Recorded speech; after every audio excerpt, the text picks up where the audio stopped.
Hey everyone, thank you so much for coming to my channel and for clicking on this video. If you're new, my name is Melissa and I'm a nursing student at Chamberlain University. I attend the Tysons Corner campus, which is in Northern Virginia. So I was just doing my homework, which is why my hair is just in a wet bun and I'm wearing a sweatshirt that has some dried conditioner on it and my background's a bit messy. But I was just doing some homework and drinking my coffee and I just decided to film a video because I had time. So today's video is about how to test out of classes at Chamberlain University. So Chamberlain University does accept transfer credits. So if you are somebody who entered into the program or wants to enter into the program with all of your prereqs done or most of your prereqs done, you do have the option of doing that. If you maybe took a class that doesn't transfer over, or you haven't taken a course yet that's a prerequisite for the program and you feel that you do not need to take that course, you do have the option of taking a proficiency exam. The proficiency exam is a way of testing out of the course without actually taking it. So let's say that you feel really confident in English, you feel like you do not need to take an English class at Chamberlain for whatever reason, you do have the option of taking an exam and testing out of the class without taking it. So on your transcript, if you do successfully pass the proficiency exam, it will show that you completed this credit, but it will not show a grade for the credit. So it will not negatively or positively affect your GPA. It will just make sure that you meet the credit requirement to then graduate without actually having to sit for a whole term and take the class. So taking the proficiency exam, if you feel comfortable and confident in a course, is a really great way to, one, save money, and two, to save time. You can potentially save thousands of dollars at Chamberlain University by taking proficiency exams, passing them, and then not having to actually take the course and pay all that money for all those extra credits. The cost of each exam is $30 and it gets billed to your account. So when you're ready to take an exam, they will automatically charge your account $30, so you don't have to have that money on hand. It'll just get billed to your account and you'll have to pay it when you are getting ready to pay your tuition. You can test out of any prerequisite at Chamberlain. So that means any of their English classes, any of the science classes that are non-nursing. So like anatomy and physiology, biology, chemistry, you can test out of all of those. You can test out of social sciences like psychology and sociology. You can test out of history. Literally anything that is not a nursing course, you do have the option of testing out of. For nursing courses, you have to take them, especially clinicals. Well, like anything, any nursing class you have to take. You do not have the option of taking a proficiency exam, which obviously makes sense because this is a nursing program. And from what I've heard, you also cannot transfer credits, like nursing credits, from other schools. So if you go to community college and you start a nursing program and for whatever reason you leave and start attending Chamberlain, your prerequisites can transfer over, but any nursing classes, whether seminars or clinicals or labs, do not transfer over, and you will have to take them with Chamberlain in order to graduate and receive your BSN from Chamberlain. So I will say that it is very difficult to successfully pass the proficiency exam or to successfully test out of a course at Chamberlain. And this is because they do not give you a study guide. They do not give you a list of topics that may be on the exam. They don't even let you know exactly what the course is about. So it's pretty much you going into an exam blindly and hoping that you pass. And I think I've touched base on this in a previous video, and that is a big part of the reason why I did not pass my sociology proficiency exam. I took English and I took sociology. I passed my English proficiency exam. I failed the sociology proficiency exam. And right now I'm taking the sociology class that I try to test out of. But I'll get a little bit more into that later in the video.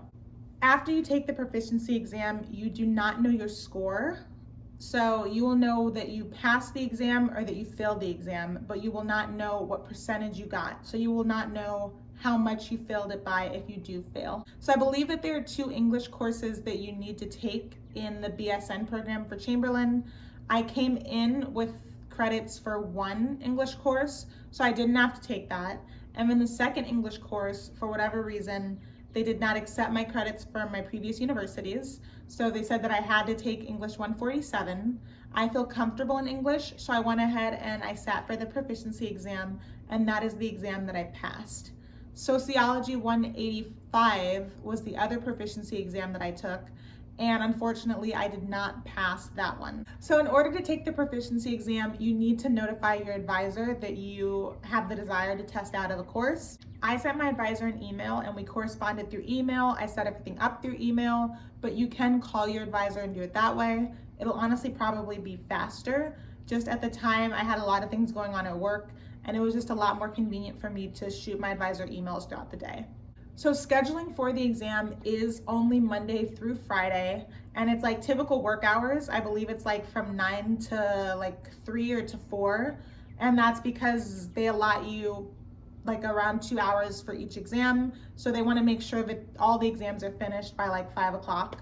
But all that is to say that even if you were doing the night and evening program for Chamberlain, which is what I'm doing the BSN night and weekend option, you still have to go during the day to take the proficiency exam. So I actually had to take off of work just for my proficiency exam. Normally you would have to go into a local testing center, and they have a list of testing centers that you could choose from. You could choose the one that's closest to you, but because of COVID, all of the proficiency exams were offered online. I don't know if they still are, or I don't know if they're still gonna have that as an option moving forward, but when I took my proficiency exam a couple months ago, it was online and I did not have to go to a testing center. So even though I was able to take the exam at home on my laptop instead of having to go to a center, I was still designated a proctor. So there was somebody that was assigned to watch me like through my camera the entire time that I took the exam, just to make sure that I wasn't cheating, I wasn't looking off to the side, and that I wasn't opening up any other browsers. So I scheduled my exam, I think about a week or two in advance. I think you only need something like 2 to 3 days to schedule your exam before you take it. So you can wait until right before you're ready to take the exam to reach out to your advisor. I reached out to my advisor like months ago, like when I first started the program. I wanted to go ahead and just test out of everything, or everything that I wanted to, like everything that I could. My advisor told me it was too early, and she said right before I take the class to let her know. So I reached out to her and scheduled my exam about 2 weeks in advance. That was also enough time for me to take off work and just have the entire day to take the exam. And then about 2 days before my scheduled exam, I was emailed like a list of instructions by my advisor, and it was just a list of instructions on how to take the exam, a checklist for everything that I would need, and then I also got access to a software that I had to download. So that way it gave me a couple of days to test out my microphone, my camera, and the software to make sure that it was compatible with my computer. And the software is the same software that you use for any proctored exam that you take from home. So it's a software where the proctor that's assigned to you can monitor your screen. That way they know that you're not opening up any other browsers, you don't have any browsers on the side. They can see everything that you're doing, like on your computer, in addition to seeing and hearing you through your camera and your microphone. So there's really no way to cheat, and you really shouldn't cheat. You're in a nursing program and they are really big on ethics. They're really big on humility and honesty, and it's something that you really need going into the program. So you shouldn't cheat anyway, but just if you have any inclination or any desire to cheat, just know that you cannot. So for English 147, I was given about 2 hours for my exam. I think it was a little bit over 2 hours. It was probably like 2.5 hours. I didn't take that long. It took me probably about 45 minutes to an hour to complete the exam. And just for reference, English, since I was like in first grade, has always been my strongest subject.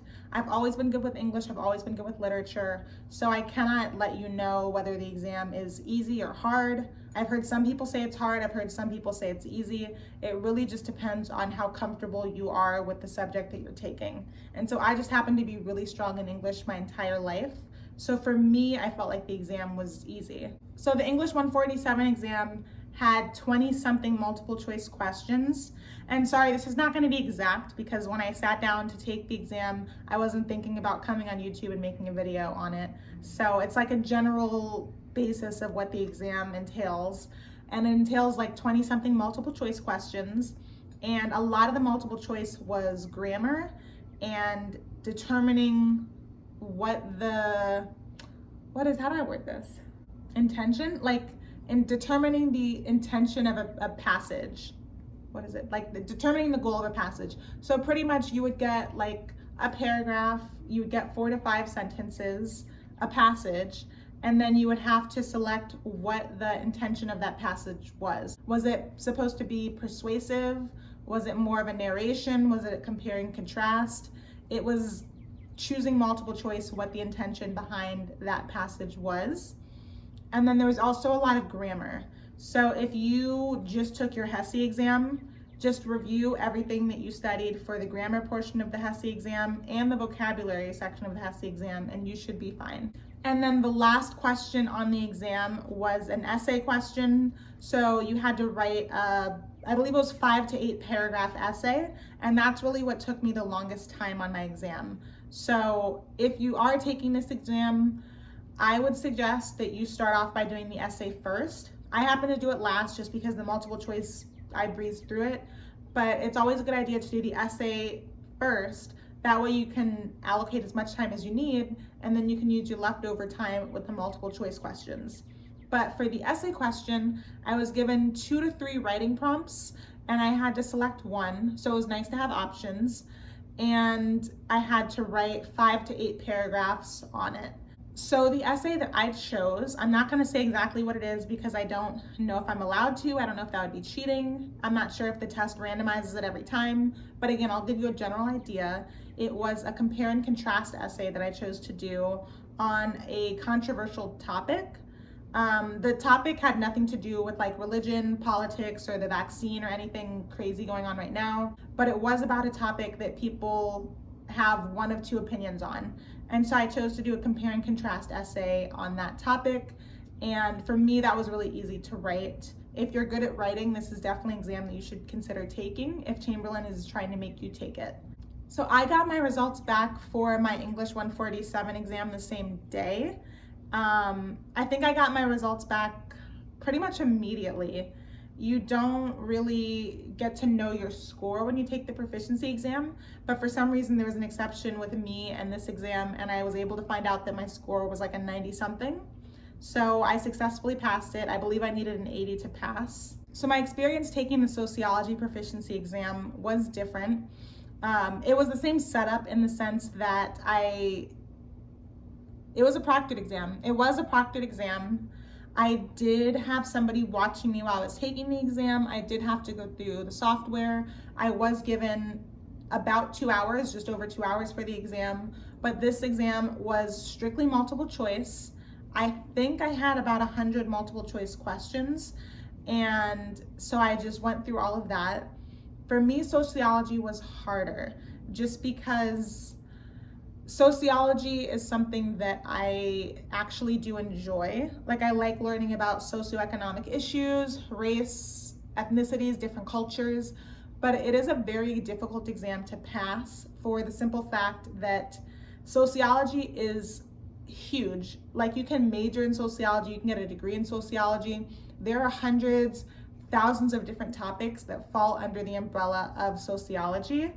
And you're taking this exam with only 100 questions, and you're literally going into it blindly. So you, like I mentioned earlier, you don't get a syllabus to tell you what this particular course covers, like what topics this course covers. You don't get a study guide. You don't even get a list of topics that might be on the exam. You just know that it's sociology. And I went online, I looked at different Quizlets, and there's no specific Quizlet that says Chamberlain Sociology 185 exam, proficiency exam review or whatever. So I did go on Quizlet and I found random stuff for sociology courses, but again, you don't know exactly what's going to be on this exam. So I went into this exam, did the multiple choice, and I found out that I failed the exam, I believe like 2 hours later.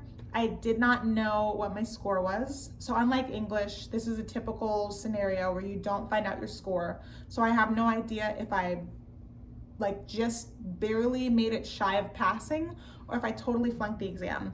All that they let me know was that I did not pass and that I would have to take the course, which was really discouraging, but That's what happened. So I'm taking sociology right now, and the stuff that was on the exam is the stuff that I'm learning in the course right now. So if you can find any way to get your hands on a syllabus, then that would be a great tip. But obviously it's not easy to do that. So that is my hopefully quick video on how to schedule and test out of courses at Chamberlain. It could be a really great way to save you some money and time just by skipping over classes that you feel like you don't need to take. If you have any questions, please feel free to comment down below. If you like this video, please give it a thumbs up so that I know to make more videos like this. You guys have been really great with giving me feedback through comments and emailing me, and I really appreciate meeting those of you that are going to Chamberlain, and I will see you in the next video.